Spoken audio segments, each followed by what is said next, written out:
এই জেনজি বলা হয় কারণ তারা ভদ্র, সভ্য, মার্জিত, সাহসী, নির্ভীক। কথা বলেন ঠিক কিনা? কারণ এই সমস্ত যুবকেরা আধুনিকতার ছোঁয়া পেয়েছে, স্যাটেলাইটের ছোঁয়া পেয়েছে, মিডিয়ার ছোঁয়া পেয়েছে, ইন্টারনেটের ছোঁয়া পেয়েছে, সর্বোপরি অ্যাপলের ছোঁয়া পেয়েছে। কথা বলেন ঠিক কিনা?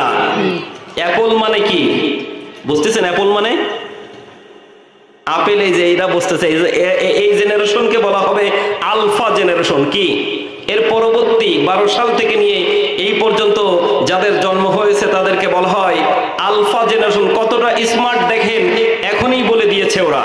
কিন্তু অ্যাপল মানে কি আপনারা বলতে পারেন নাই। এরা আপেল বলেছে, কিন্তু এখনো মূল যে তথ্য, মূল যে থিওরিটা এখানে লুকিয়ে আছে এখনো বলতে পারে নাই। অ্যাপল মানে আমি এটাকে বোঝাইছে আইফোন। কি বুঝিয়েছি? এই আইফোনের ছোঁয়া যুবকরা পেয়েছে, এই জন্য এরা বিজ্ঞানের ছোঁয়া পেয়েছে, এই জন্য এদের মেধা, এদের মনন, এদের স্মৃতিশক্তি আরো ফাস্ট। কথা বলেন ঠিক কিনা? আজকের ছোট ছোট এই আলফা জেনারেশন, যে সমস্ত ছোট তরুণ একেবারে ছোট বয়সের বাচ্চারা, ওদের কাছে এই মুঠোফোন দেবেন, এর ভিতরে কি আছে, এই স্মার্টফোন দেবেন হাতে, কি আছে সব তথ্য একটা একটা করে বের করে দেবে, যা আপনি পারবেন না। কথা বলেন ঠিক কিনা? এই জেনারেশন জেড, জেনারেশন জি, জেন জি যাদেরকে বলা হয়, তাদের অত্যন্ত অক্লান্ত পরিশ্রম, তাদের সাহস, তাদের নির্ভীকতার কারণে বাংলাদেশ আবার নতুন করে স্বাধীনতা লাভ করেছে। কথা বলেন ঠিক কিনা? এছাড়া অনেক বড় বড় দল বিভিন্ন বড় বড় সমাবেশ করার জন্য বড় বড় পার্টির আয়োজন করেছে, বহু সমাবেশ করেছে, মিছিল মিটিং করেছে, কিন্তু স্বৈরাচারের পতন ঘটাতে পারে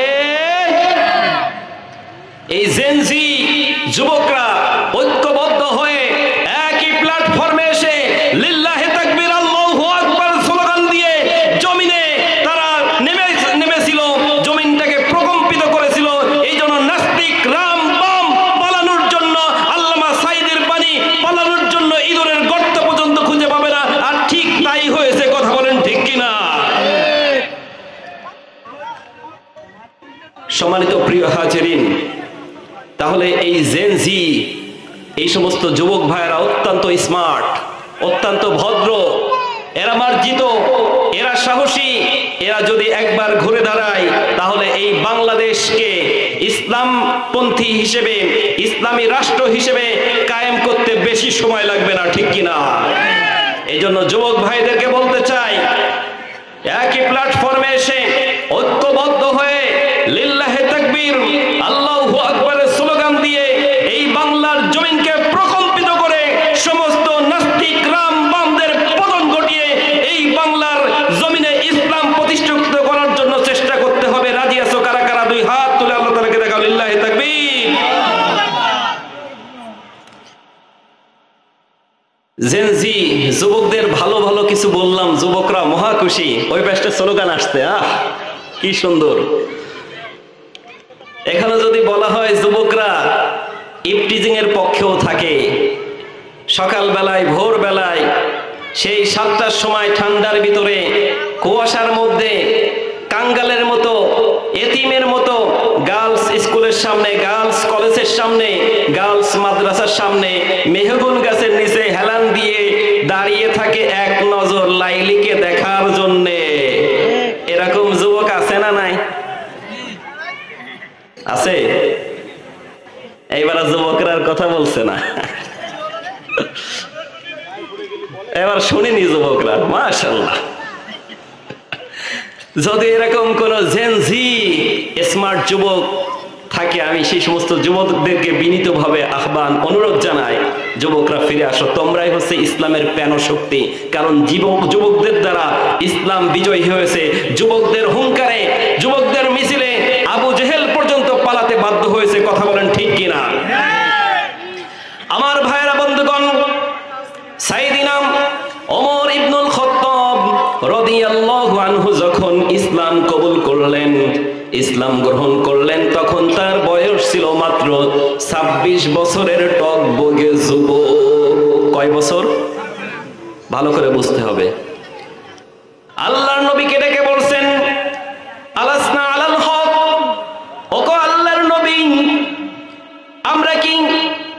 সত্যিকার অর্থে ইসলামের উপরে প্রতিষ্ঠিত আছি? নবীজি বললেন, বালা, অবশ্যই আমরা সত্যিকার অর্থেই ইসলামের উপরে প্রতিষ্ঠিত আছি, সত্যের উপরে প্রতিষ্ঠিত আছি। সাইয়েদিনা ওমর ইবনুল খাত্তাব রাদিয়াল্লাহু আনহু ডেকে বললেন, ওগো আল্লাহর নবী, আমরা যদি সত্যিকার অর্থে সত্যের উপরে প্রতিষ্ঠিত থাকি, তাহলে আপনি গোপনে গোপনে কালিমার দাওয়াত দেন কেন? গোপনে গোপনে ইসলামের দাওয়াত দেন কেন?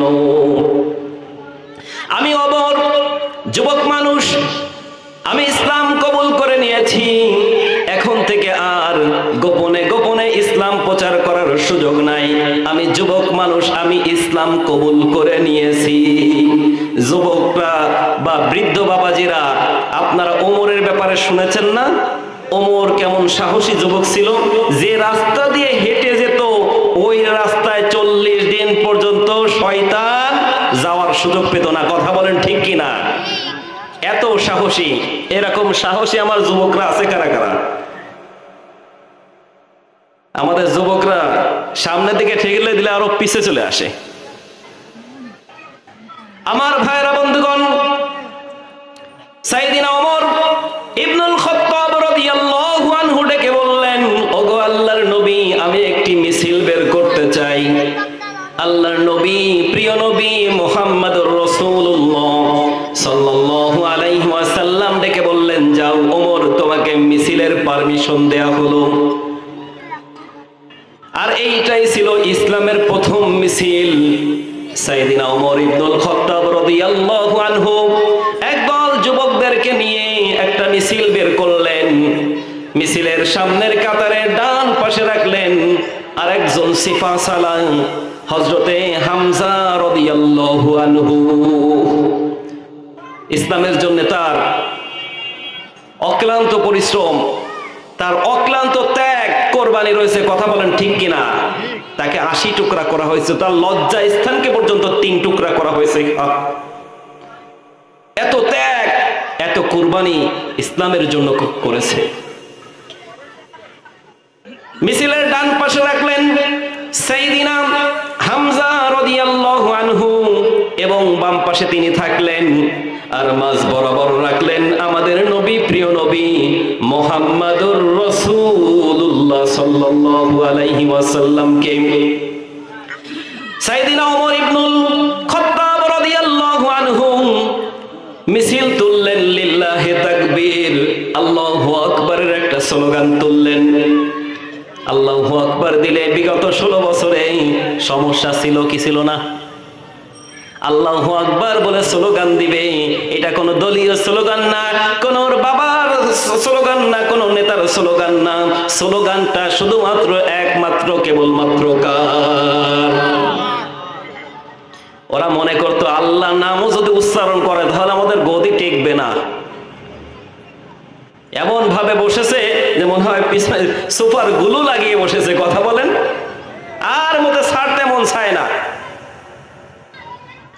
কিন্তু এটা মনে করে না চেয়ারে যখন বসেছি এই চেয়ার থেকে আমার নামা লাগবে। কথা বলেন, আমি এই যে চেয়ারে বসছি আমার কি একটু পরে নামা লাগবে না ভাই? নাকি চিরকাল এখানে থাকবো? আমার ভাইরা বন্ধুগণ, সাইয়েদিনা ওমর রাদিয়াল্লাহু আনহু একটা মিছিল বের করলেন, লিল্লাহি তাকবীর, আল্লাহু আকবার স্লোগান দিতে দিতে কাবার পানে ছুটে চললেন। এই লিল্লাহি তাকবীর, আল্লাহু আকবারের স্লোগান শুনে গোটা কাবার চত্বর প্রকম্পিত হয়ে গেল। এই মিছিলের আওয়াজ যখন আবু জেহেলের কানের মধ্যে পৌঁছে গেল, তখন আবু জেহেল তার সাঙ্গ বাঙ্গ লেডি কুত্তা, দেখবেন কিছু কিছু নেতারা আছে নিজেরা কিছু করে না, নিজেরা একবারে প্রকাশ্যে আল্লাহর ওলি মার্কা হয়ে সেজে বসে থাকে, কিন্তু তার পিছন থেকে কবজা কটি নাড়ায়। এবং কিছু কিছু গুন্ডা ফুসা থাকে যে নেতা যা বলবে নেতার আগেই কাজ সারা। কথা বলেন ঠিক কিনা? এরকম আবু জেহেলের কিছু কুত্তা মার্কা সাঙ্গ পাঙ্গ ছিল। আবু জেহেল বলতে দেরি, অন্যায় করতে, ইমানদারদের উপরে জুলুম নির্যাতন করতে দেরি করতো না। আমার ভাইরা বন্ধুগণ, আবু জেহেল যখন এই আওয়াজ শুনতে পেল, আওয়াজ শোনার কি ব্যাপার, কার এত বড় স্পর্ধা হয়েছে, কার এত বড় সাহস হয়েছে আমার নির্বাচনী এলাকার মধ্যে আবার নতুন করে মিছিল বের করার সাহস পেয়েছে কে? বাইরে এসে দেখেন সাইয়েদনা ওমর ইবনুল খাত্তাব বিশাল বড় একটা মিছিল নিয়ে এসেছে। সাঙ্গপাঙ্গ যখন ওই মিছিলটা ভেঙে দেওয়ার জন্য এগিয়ে আসলো, ওই যে হেলমেট বাহিনীর মতো ইমানদাররা মিছিল নিয়ে যেত, আর হেলমেট বাহিনী, পুলিশ বাহিনী জালেমের ভূমিকা অবতীর্ণ হয়ে ইমানদারদের মিছিলগুলো ভেঙে দেওয়ার জন্য ব্যাপক আকারে বর্বরতা চালিয়েছে। কথা বলেন ঠিক কিনা? এই মিছিলটা ভেঙে দেওয়ার জন্য আবু জেহেলের সেই লেডি কুত্তা বাহিনী মাঠে ময়দানে চলে আসতে শুরু করলো। তখন আবু জেহেল ডেকে বলল, এই থামো, কোথায় যাও? সামনে দেখো না ওমর রাদিয়াল্লাহু আনহু রয়েছে, পা বাড়ালে পা ভেঙে টুকরো টুকরো করে প্যাকেট বানিয়ে পাঠিয়ে দেবে। আবু জেহেল ভয় পেয়ে গেল, তার সাঙ্গপাঙ্গরাও ভয় পেয়ে গেল, ভয় পেয়ে লেজটা উঁচু করে তারা পালিয়ে চলে গেল। এর দ্বারাই কি প্রমাণ করে না যুবকরাই হলো ইসলামের প্রাণ শক্তি? কথা বলেন ঠিক কিনা? এই যুবকরা যদি ঐক্যবদ্ধ হয়ে লিল্লাহি তাকবীর আল্লাহু আকবারের স্লোগান দিয়ে আল্লাহর জমিনটাকে প্রকম্পিত করতে পারে, এই বাংলার জমিন থেকে সমস্ত নাস্তিক, বেঈমান আর মুরতাদরা লেজ গোটা করে পালিয়ে যাবে।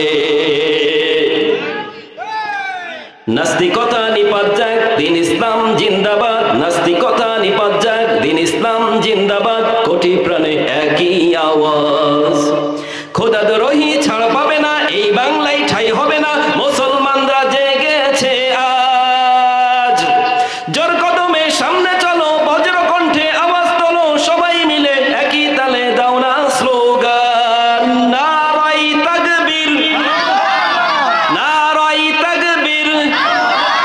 আল কোরআনের আলো, আল হাদিসের আলো, কোরআন আছে যেখানে, কোরআন নাই যেখানে, ইসলামেরই জন্য দেশের হয়েছে জন্ম, ইসলামের বিরুদ্ধে গেলে দেশ হবে ভিন্ন।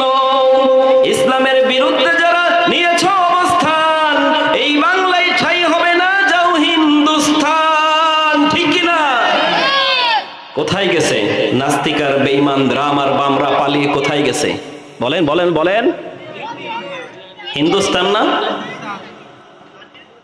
এরকম হবে যুগে যুগে দেখবেন যারাই এরকম বর্বরতা করেছে, ক্ষমতার মসনদে বসে জুলুম নির্যাতন নিপীড়ন করেছে, তাদেরকে আল্লাহ তাআলা এইভাবেই পতন করিয়ে দুনিয়া থেকে বিদায় করে দিয়েছে। কথা বলেন ঠিক কিনা?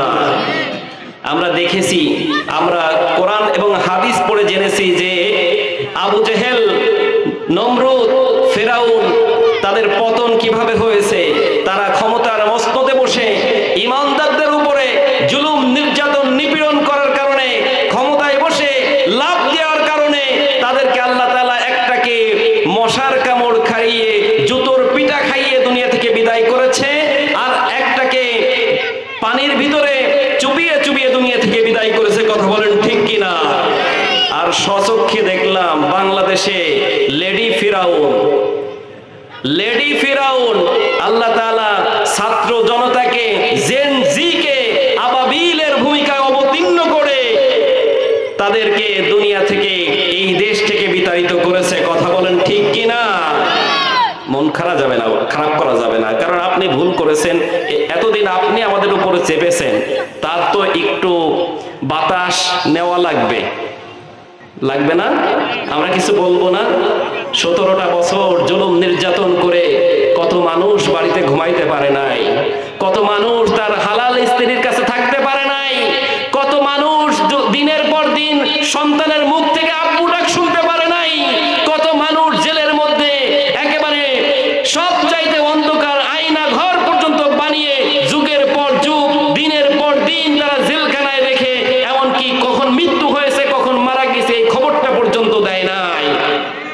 আমাদের আল্লামা দেলোয়ার হোসেন সাইদি রহিমাহুল্লাহকে 13টি বছর কারাগারে রেখে এক পর্যায়ে পান করে ইনজেকশন পুশ করে দুনিয়া থেকে বিদায় করেছে। কথা বলেন ঠিক কিনা?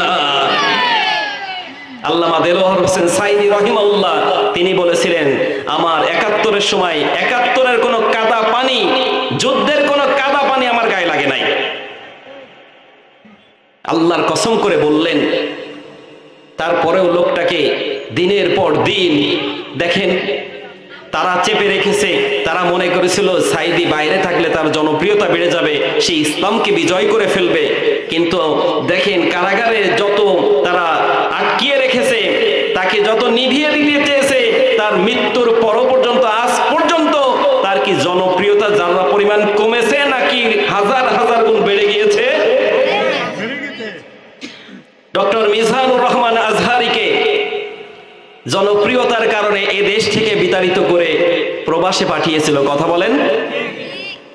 যে মিজানুরের মাহফিলে ১ লাখ ২ লাখ ৫০,০০০ মানুষ হতো, সেই মিজানুর রহমান আল আজহারির মাহফিলে ২০ লক্ষ ২৫ লক্ষ কোনো মাঠ নেই যে তার মাহফিলে জনগণকে জায়গা দেবে। কথা বলেন ঠিক কিনা? এই জন্য কোরআনকে নিভিয়ে রাখা যায় না। লিউযহিরাহু আলাদ-দ্বীন, লিউযহিরাহু আলাদ-দ্বীন কুল্লিহি ওয়ালাউ কারিহাল কাফিরুন। আল্লাহ তাআলা বলেন যে কোরআনের আলো, ইসলামের আলো আমি জ্বালিয়েই ছাড়বো, যদিও কাফেরদের মন খারাপ হয়। কাফেরদের মন খারাপ হলে আল্লাহর কিছু যায়? জ্বালিয়েছে না?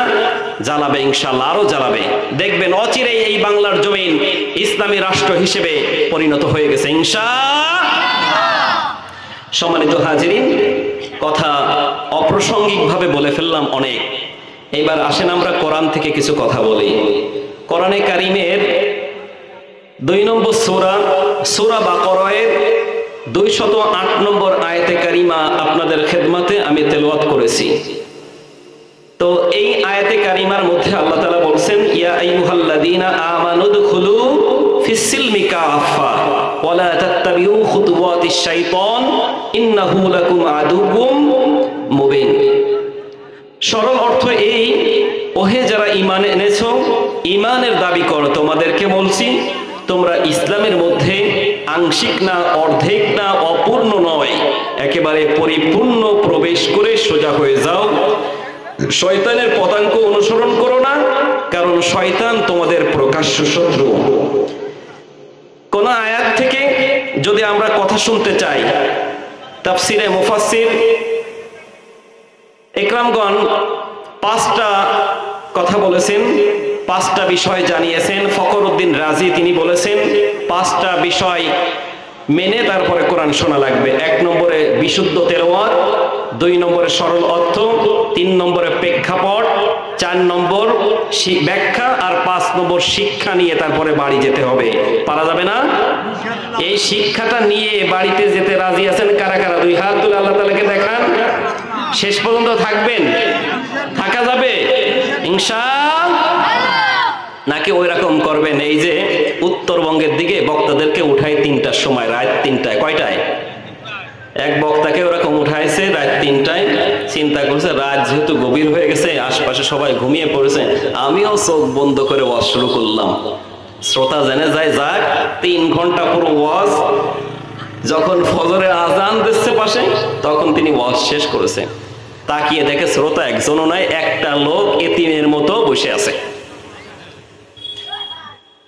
ও চোখ খোলার পরে যুবককে বাহবা দিচ্ছে, তুমি তো একের যুবক, তুমি তো একের চেয়ে অত্যন্ত ভালো মানুষ, সবাই মাহফিল ছেড়ে চলে গেল, তুমি একা ওয়াজ শুনতেছো, তোমার মতো ভালো মানুষ তো আর কেউ হয় না, তোমার জন্য আমি দোয়া করি। ও লোকটা মাইকটা কেড়ে নিয়ে বলছে, আপনার দোয়ার দরকার নেই, আমি ভালো মানুষ না, আমি অপারেটর। সবাই চলে গেছে কিন্তু তাদের তো কিছু নাই, আমার তো অপারেটর, এর নিয়ে গেলে আমার 20,000 50,000 1 লাখ লস। এইরকম শ্রোতা আর এরকম বক্তা হওয়া যাবে না। যত সময় থাকবেন ইনশাআল্লাহ আমার সাথে ঠিক ঠিক আওয়াজ দিবেন, ঠিক কিনা? আপনারা আওয়াজ দিবেন ঠিক ঠিক, আলোচনা হবে কমপ্লিট। সম্মানিত প্রিয় হাজিরিন, আমরা তেলাওয়াত করলাম সূরা বাকারা। বাকারা মানে কি? গাভী, গরু। অনেকে চিন্তা করছে যে মানুষের নাম থাকতে এত বড় একটা বৃহত্তম একটা সূরা গরুর নামে দিলেন, এরকম প্রশ্ন আছে না? আল্লাহ তাআলা শুধু গরুর নামে নয়, যত প্রাণী আছে একেবারে রান্নাঘর থেকে নিয়ে আন্তর্জাতিক জীবন পর্যন্ত প্রত্যেকটা সেক্টরে সেক্টরে সমস্ত সমস্যার সমাধান হিসেবে যত সমাধান দরকার সমস্ত সমাধান আল্লাহ তাআলা এই কোরআনে কারীমের মধ্যে দিয়ে দিয়েছেন। কথা বলেন ঠিক কিনা? অনেকে মনে করতে পারে যে সূরা বাকারার নামে সূরা দিলাম, এর থেকে সবচাইতে বড় প্রাণী হাতি, হাতির নামে কি আল্লাহ তাআলা কোন সূরা দিয়েছেন নাকি? আল্লাহ তাআলা হাতির নামেও একটা সূরা দিয়েছে, তার নাম হলো সূরাতুল ফিল। ফিল মানে কি? এখন অনেকের প্রশ্ন আসতে পারে, হুজুর বড় প্রাণীর নামে আল্লাহ তাআলা সূরা অবতীর্ণ করলো, তাহলে ছোট প্রাণীগুলো কি দোষ করেছে? ছোট প্রাণীর নামেও আল্লাহ তাআলা সূরা অবতীর্ণ করেছে, নাম তার সূরার নামল মানে পিপীলিকা। কথা বলেন ঠিক কিনা? আরো একটা প্রাণী আছে উড়ে বেড়ায়, নাম তার মৌমাছি।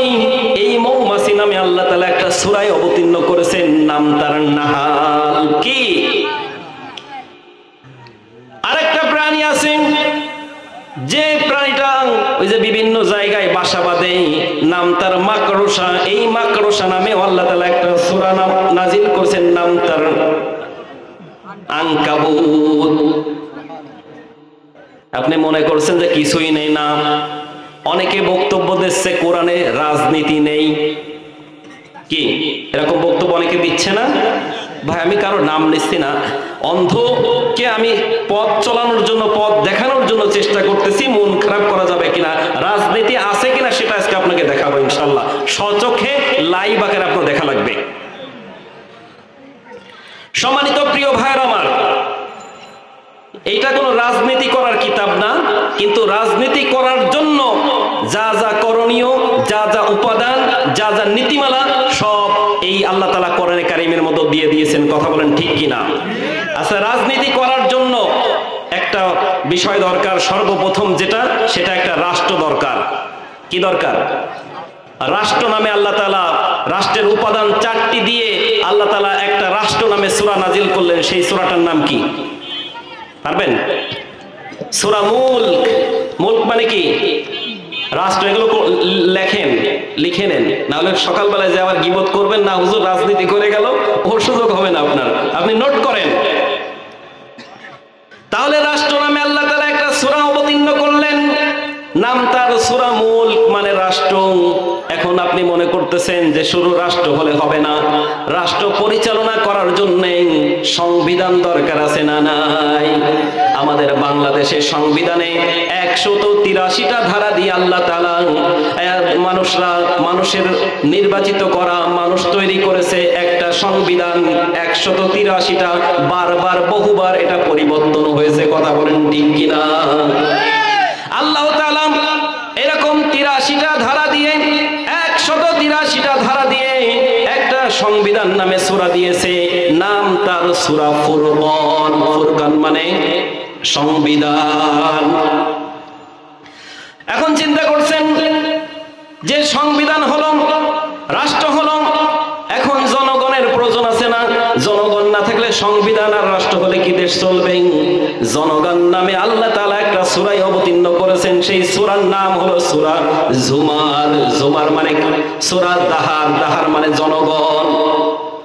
এখন এই জনগণ বিচ্ছিন্ন বিক্ষিপ্ত আকারে থাকবেন নাকি ঐক্যবদ্ধ হয়ে থাকবেন?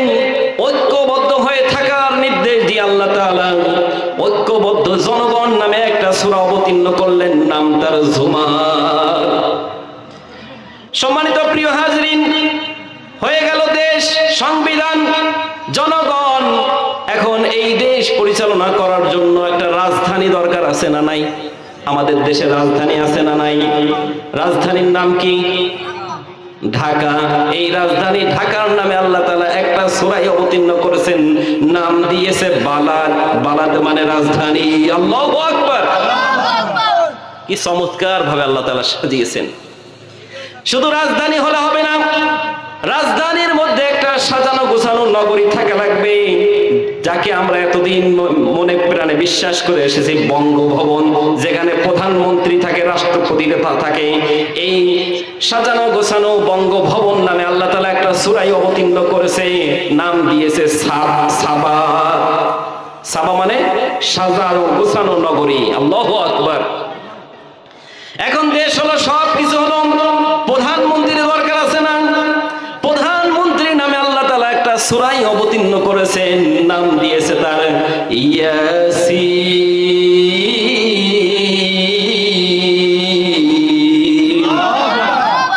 ইয়াসিন মানে হে নেতা, হে লিডার, লিডারদের নামে আল্লাহ তাআলা একটা সূরা দান করেছেন। আমাদের মতো পাতি নেতা খেতা এরকম কোন নেতা না, এটা ইয়াসিন। এই সিনের ব্যাখ্যায় তাফসিরে মুফাসসিরগণ পাঁচটা অর্থ দিয়েছে। সিন মানে সাইয়্যিদুল আলামিন, সিন মানে সাইয়্যিদুল কাউনাইন, সাইয়্যিদুল বাশার, সাইয়্যিদুল আম্বিয়া, সাইয়্যিদুল মুরসালিন। পাঁচটা অর্থ দিয়ে বোঝানো হয়েছে নবীজি শুধু এই দুনিয়ার জন্য নেতা না, যত জগৎ আছে সমস্ত জগতের নেতা আমাদের নবী, প্রিয় নবী মুহাম্মদুর রাসূলুল্লাহ। এরকম যদি বলতে থাকি শেষ হবে না। তাহলে আমাদের আলোচনার যে মূল বিষয়, মূল থিম, সেটা আমরা আলোচনা করতে পারবো না। আপনি পড়াশোনা করেন, আপনি জ্ঞান অর্জন করেন, কোরআন স্টাডি করেন, তাহলে কোরআনের ভিতরে রাজনীতি আছে না নাই আপনি টের পাবেন। যারা বলে কোরআনের ভিতরে রাজনীতি নাই, আমি বলবো এরা এক রবকে মানে না। এদের প্রভু, এদের রব দুইটা। কয়টা? বাপ যদি দুইটা হয় ঝামেলা আছে না নাই? ঠিক যাদের রব, যাদের প্রভু দুইটা, তিনটা, পাঁচটা, এদের ভিতরে ঝামেলা আছে না নাই? এরা মুশরিক, শিরক করে। কারণ এক আল্লাহর গোলামি ছাড়া অন্য কারোর গোলামি করা যাবে। ঈমানদারদের রব একজন, তিনি কে? মুমিনদের রব একজন, তিনি কে? মুসলমানদের রব একজন, যিনি, তিনি কে? এজন্য আপনি নামাজে আল্লাহ তাআলাকে রব মানবেন, সমাজনীতি, রাজনীতিতে আল্লাহ তাআলাকে রব মানবেন না, তা তো হতে পারে না। আমাদের নবী, প্রিয় নবী মুহাম্মদুর রাসূলুল্লাহ সাল্লাল্লাহু আলাইহি ওয়াসাল্লাম, তিনি 10টা বছর কোরআন দিয়ে রাজনীতি করলেন, রাষ্ট্র পরিচালনা করলেন। তাহলে উনি কি কোরআন কি বাদ রেখেছিলেন? তাহলে নবীজিকে যদি আপনি অনুসরণ অনুকরণ করতে চান, তাহলে নবীজির এই 10 বছর কি উনি কোরআন বাদ দিয়ে তো রাজনীতি করেন নাই। অর্থাৎ আন্দাজে কথাবার্তা বললে, ভুলভাল কথাবার্তা বললে আপনি জাতির সামনে কালার হয়ে যাবেন, আপনি একেবারে ম্যাড, পচা মানুষ হয়ে যাবেন। এই জন্য আসুন, ভুলভাল ইসলাম নিয়ে, কোরআন নিয়ে, হাদিস নিয়ে, এই সমস্ত বিষয় আপনি পড়েননি, আপনি বোঝেন না, আপনি জানেন না, আপনার জ্ঞান অর্জন হয়নি, এই নিয়ে কথা বলার দরকার নেই। কথা বলেন ঠিক কিনা?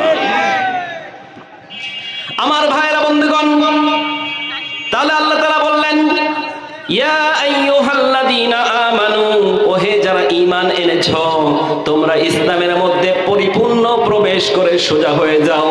আল্লাহ তাআলা কোনো মানুষদেরকে ডাক দিলেন না, কাফেরদেরকে ডাক দিলেন না, আল্লাহ তাআলা মুশরিকদেরকে ডাক দিলেন না। আল্লাহ তাআলা বললেন, ও ঈমানদাররা, তোমরা ইসলামের মধ্যে পরিপূর্ণ প্রবেশ করে সোজা হয়ে যাও। তার মানে বোঝা যায় ঈমান আনলেই শুধু মুসলমান হওয়া যায় না। ঈমান আনে সুদ খায়, নামাজ পড়ে ঘুষ খায়, নামাজ পড়ে সাদাবাজি করে, নামাজ পড়ে জিনা করে, নামাজ পড়ে ব্যভিচার করে, রোজা রাখে, আবার সুদ ও ঘুষও দেখা গেল বিকেল দিনের বেলা না খাইলে অনেক সময় দেখা গেছে যে সন্ধ্যার পরে খেয়েছে, ইফতারি করার পরে। কথা বলেন ঠিক কিনা? তাহলে ঈমান এনেছে, লা ইলাহা ইল্লাল্লাহ পড়েছে, পড়ার পরেও আবার অন্যায় কাজও করে। অর্থাৎ লা ইলাহা ইল্লাল্লাহ কালেমা যখন পড়েছি আমরা, তখন আর অন্যায় কাজ করার কোনো সুযোগ। তাহলে ঈমানদারদেরকে আল্লাহ তাআলা বললেন, ও ঈমানদাররা, তোমরা ইসলামের মধ্যে আংশিক না, অর্ধেক না, পরিপূর্ণভাবে প্রবেশ করে সোজা হয়ে যাও। এখন আমরা প্রশ্ন করলাম আল্লাহ তাআলার কাছে, ও রব্বি কারীম, ঈমানের দাবিতে সত্যবাদী কারা? আল্লাহ তাআলা সূরা হুজুরাতের 15 নম্বর আয়াতে কারিমার মধ্যে জানিয়ে দিলেন, ইন্নামাল মুমিনুনাল্লাযীনা আমানু বিল্লাহি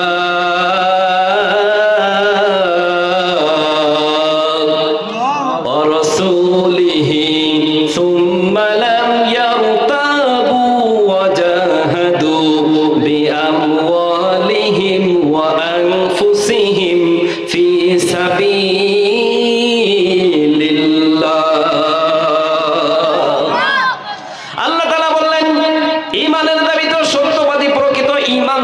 সেই যে আল্লাহ এবং রসুলের উপর ঈমান আনে আর এই ঈমান আনার ভিতরে কোনো সন্দেহ রাখে না। জান আর মাল দিয়ে যারা আল্লাহর রাস্তায় জিহাদ করে, সংগ্রাম করে, চেষ্টা করে ঈমানের দাবিতে, উলাইকা হুমুস সাদিকুন, এরাই হলো সত্যবাদী। এখন আপনি মিলান তো, আপনার জীবন, আপনার জান, আপনার মাল আপনি আল্লাহর রাস্তায় কতটুকু ব্যয় করেছেন, তাগুতের পথে কতটুকু ব্যয় করেছেন, শয়তানের পথে কতটুকু ব্যয় করেছেন। আপনি যদি মিলান আর নিজের কাছে প্রশ্ন করেন, নিজেই নিজের উত্তর পেয়ে যাবেন। কথা বলেন ঠিক কিনা? ঈমানদারদেরকে একটা মেসেজ দিতে চাই, বিভিন্ন ফাঁক ফোকড় দিয়ে, বিভিন্ন অজুহাত দিয়ে, কোরআনের দাওয়াত নিয়ে আসলে অজুহাত দেখিয়ে এই কাজ সেই কাজ দিয়ে, বিভিন্ন অজুহাত দেখে বিভিন্ন কাজকর্ম, মেয়ের বিবাহ, ছেলের বিবাহ দেখে পিছে চলে যান। আমি আপনাদেরকে বলছি, ঈমানের দাবিতে যদি সত্যবাদী হতে চান, অবশ্যই দ্বীনের কাজে, ইসলামের কাজে, দ্বীনের দাওয়াতের ব্যাপারে আরো অ্যাক্টিভ হওয়া লাগবে। দ্বীনের দাওয়াতের জন্য, ইসলামের জন্য যদি ডাক আসে, সমস্ত কাজকর্ম ফেলে থেকে ইসলামের জন্য নিবেদিত প্রাণ হয়ে যেতে হবে। কথা বলেন ঠিক কিনা? আমার ভাইয়েরা, বন্ধুগণ, আল্লাহ তাআলা ঈমানদারদেরকে ডেকে বললেন, ও ঈমানদারেরা, তোমরা ইসলামের মধ্যে আংশিক না, অর্ধেক না, অপূর্ণ না, পরিপূর্ণভাবে প্রবেশ করে সোজা হয়ে যাও। সোজা হয়ে যাও একটা কথা, সোজা আপনি কেন হবেন, কোন কারণে হবেন? পৃথিবীতে অনেক মানুষ আছে ঈমান আনে, কিন্তু আবার এমন এমন কাজ করে যে এমন ভাবে টিকে থাকতে চায় দুনিয়া থেকে, তারা আর কোনোদিন বিদায় নেবে না।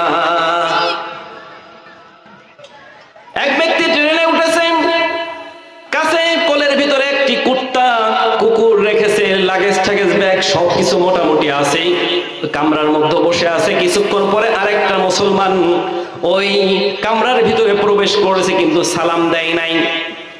সালাম যখনই দেয় না, ওই কুত্তাওয়ালা মুসলমানটা একটা ধমক দিয়েছে, বেয়াদব, নির্লজ্জ, বেহায়া কোথাকার, রুমের ভিতরে প্রবেশ করলি সালাম না দিয়ে কেন প্রবেশ করলি? অনেক নেতা খেতা এরকম আছে, পাতি নেতা, হাতি নেতা, দেখবেন নিজেরা সালাম দিতে চায় না, সালাম পাওয়ার জন্য ওই করে বসে থাকে। কথা বলেন ঠিক কিনা? সালাম কি শুধু কর্মীরা দেবে, নেতারা দেবে না? ছোট বড় সবাই সালাম দেওয়া লাগবে। কথা বলেন ঠিক কিনা? বড় ছোটকে সালাম দিবে, ছোট বড়কে সালাম দিবে। সালাম না দিয়ে ঢুকলি কেন? এরকম একটা শাড়ি যখন দিয়েছে, ওই লাগেজটাকে ছাড়া ব্যক্তিটা, লোকটা দেখে বলছে, ভাই আপনি হঠাৎ করে শাড়ি দিলেন, কারণ কি?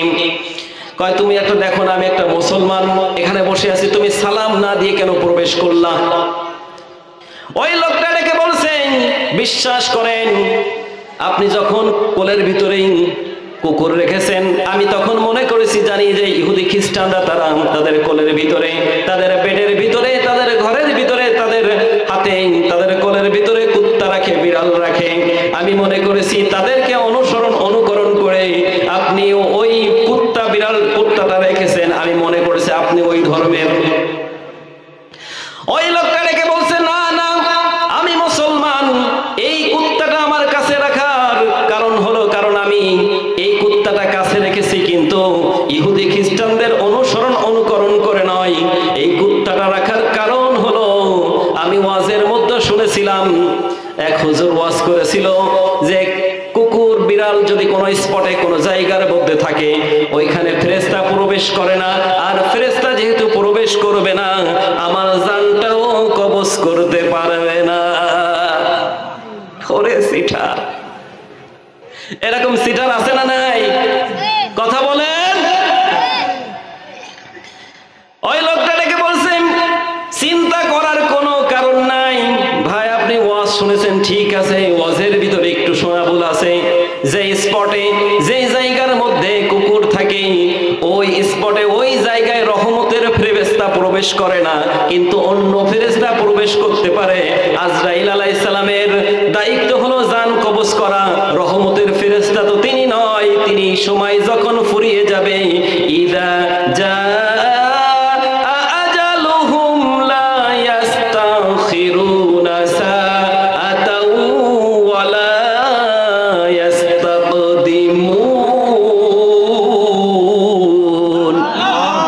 সময় যখন শেষ হয়ে যাবে, সময় যখন ফুরিয়ে আসবে, তখন মালাকুল মউত মুহূর্তের মধ্যে জানটা কবজ করে নিয়ে যাবে। কথা বলেন ঠিক কিনা? কুল্লু নাফসিন যায়িকাতুল মাউত সুম্মা ইলাইনা তুরজাউন।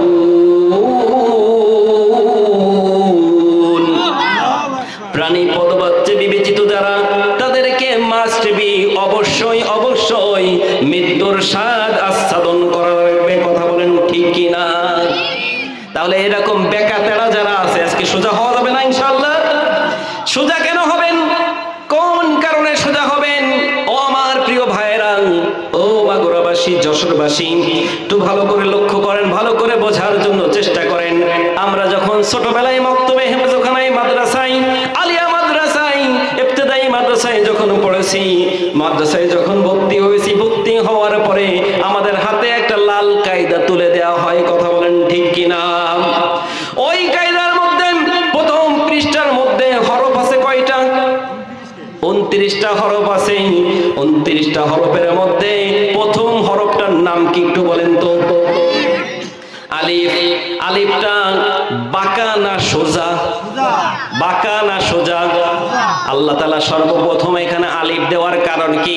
কত মোটা তাজা স্বাস্থ্যবান হরফ ছিল, সিন ছিল, সদ ছিল, কাফ ছিল, লাম ছিল, ছিল কি ছিল না? এইগুলো একটা প্রথমে না দিয়ে সর্বপ্রথম আল্লাহ তাআলা আলিফ কেন অবতীর্ণ করলেন, আলিফ কেন দিলেন? তার কারণ আছে না নাই? তাফসীরের ভিতরে দুইটা কারণ পাওয়া যায়। এক নম্বর কারণ হলো আলিফ সোজা হওয়ার এক নম্বর কারণ হলো আল্লাহ এক, আর দুই নম্বরে বান্দা ও আমার গোলাম, আলিফ যেমন সোজা, তোমার জীবন জিন্দেগিও হয় যেন ওই রকম সোজা। আলিফের মতো সোজা হওয়া যাবে কি যাবে না? তাহলে সোজা হওয়ার ব্যাপারটা, আর এই সোজাটা আপনারা মনে হয় মরার পরে হবেন নাকি? মরার পরে তো এমনিতেই সোজা হওয়া লাগবে। গাঁজাখোরও সোজা হবে, মদখোরও সোজা হবে, সুদখোরও সোজা হবে, ঘুষখোরও সোজা হবে। কথা বলেন? প্রত্যেকেই ওই দিন সারাটা জীবন গাঁজার গন্ধে কাজ দিয়ে যাওয়া যায়নি, পাশ দিয়ে যাওয়া যায়নি, যখন যেতে গিয়েছে তখন বমি চলে এসেছে। অথচ ওই লোকটা যখন মারা যায়, এমন সারাটা জীবন টুপি পাঞ্জাবির বিরোধিতা করেছে, ওই সময় আমরা পাঞ্জাবি পরিয়ে, আতর সুরমা মাখিয়ে, এমন সুঘ্রাণ মাখিয়ে, একেবারে গন্ধরাজ বানিয়ে আমরা কবরে দিয়ে আসি। আমার মনে হয় আল্লাহর ওলি কবরে যাচ্ছে। কথা বলেন ঠিক কিনা? এরকম সোজা হয়ে লাভ নাই। সোজা হতে হবে মৃত্যুর আগে। কখন? মৃত্যুর আগে সোজা হতে হবে। আমার ভাইরা, বন্ধুগণ, তাহলে আল্লাহ তাআলা বললেন, ইয়া আইয়ুহাল্লাযীনা আমানু দুখুলু ফিস সিলমি কাফা, ওহে যারা ঈমান এনেছো, ঈমানের দাবি করো, তোমাদেরকে বলছি ইসলামের মধ্যে পরিপূর্ণ প্রবেশ করে সোজা হয়ে যাও। প্রবেশ নামে একটা শব্দ আছে না? কথা বলেন। প্রবেশ কোনখানে গেলে প্রবেশ হয় আর কোনখানে গেলে প্রবেশ হয় না, একটু ভালো করে বোঝার জন্য চেষ্টা করেন। কেউ যদি ওই বিলের ভিতরে যায়, কেউ যদি দেখে ওই লোকটা কোন জায়গায় গেছে, আপনি বলবেন যে ওই লোকটা বিলের ভিতরে গিয়েছে, বিলের ভিতরে যেতে দেখেছি, প্রবেশ করেছে, কথা বলবেন না। কেউ যদি নদীর মধ্যে যায়, তখন আপনি প্রবেশ কথাটা বলবেন না। কেউ যদি মাঠে যায়, মাঠের মধ্যে গিয়েছে, আপনি কথা বলবেন, কিন্তু বলবেন না ও মাঠের ভিতরে প্রবেশ করেছে। তবে যদি এই সভাপতি সাহেব বা এই লোকটা যদি মসজিদের ভিতরে প্রবেশ করে, তখন আপনি বলবেন ওইটা একটা মসজিদের ভিতরে, ঘরের ভিতরে, চার দেয়ালের ভিতরে প্রবেশ করেছে। কথা বলেন ঠিক কিনা? তাহলে ইসলামের ভিতরে প্রবেশ যদি কেউ করে, তাহলে তখন ইসলামটা এরকম একটা ভেড়া ঘেরা চার দেয়ালের মতো। ইসলামের একটা নির্দিষ্ট ভূখণ্ড আছে, ইসলামের একটা ভূখণ্ড আছে। ইসলাম ছাড়ানো ছিটানো, এখানে একটু মানবেন, ওইখানে একটু মানবেন না, তা না। নামাজ পড়বেন, সুদ খাবেন, তা হবে না। নামাজ পড়বেন, ঘুষ খাবেন, তা হবে না। নামাজ পড়বেন, জেনা করবেন, তা হবে না। কথা বলেন ঠিক কিনা? ইসলামের মধ্যে যদি কেউ প্রবেশ করতে চায়, তার জীবনের সমস্ত অপরাধগুলো ছেড়ে দিয়ে আল্লাহর আদেশ আর নিষেধগুলো 100% মেনে